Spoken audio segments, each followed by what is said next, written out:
Kwanza ni taarifa ya habari za dunia. Jina langu ni Belden Waliaula. Rais wa tume ya Umoja wa Ulaya Ursula von der Leyen amesema bara hilo liko katika hali tete katika mkutano wa mataifa ya Umoja wa Ulaya unaoendelea mjini Brussels. Von der Leyen amesema ni muhimu kwa Ulaya kuwa na uwezo kujilinda yenyewe na kuongeza bajeti ya ulinzi na vilevile kuisaidia Ukraine kupata amani ya kudumu. Viongozi kadhaa kutoka Ulaya wanataka kikosi cha pamoja cha kudumisha amani kipelekwe Ukraine baada ya mkataba wa kusitisha mapigano kuafikiwa.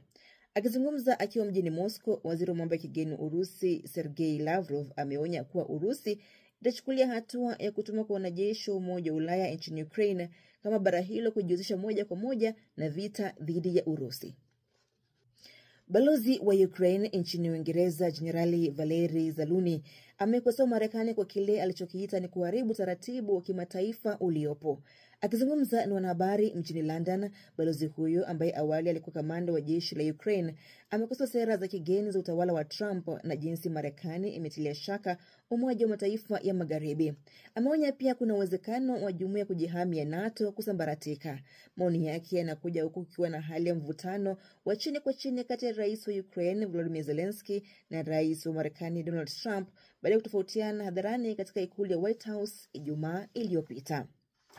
Baraza la Usalama la Umoja wa Mataifa limeonya kuwa Sudan iko katika hatari ya kugawanyika baada ya kikosi cha Rapid Support Forces kutia saini mkataba na washirika wake wa kuzindua serikali mbadala katika maeneo ambayo wameyateka. Baraza hilo linasema kuna hatari ya vita kutanuka nchini humo, huku vita vinavyoendelea tayari vikiwa vimewaua maelfu ya watu na kusababisha mzozo mbaya wa kibinadamu. Baraza hilo linataka makundi yanayozozana kumaliza vita hivyo kupitia njia ya kidiplomasia. Unaendelea kusikiliza taarifa ya habari za dunia kutoka idhaa ya Kiswahili ya BBC.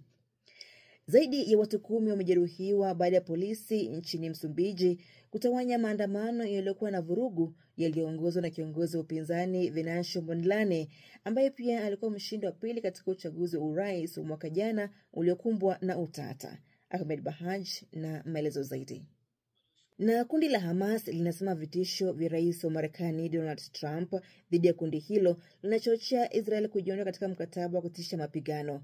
Kundi hilo lilikuwa linajibu taarifa iliyochapishwa na Donald Trump kwenye mtandao ambapo alitaka Hamas kuwaachilia mateka wote wanaozuiliwa au Marekani itachukua hatua kali.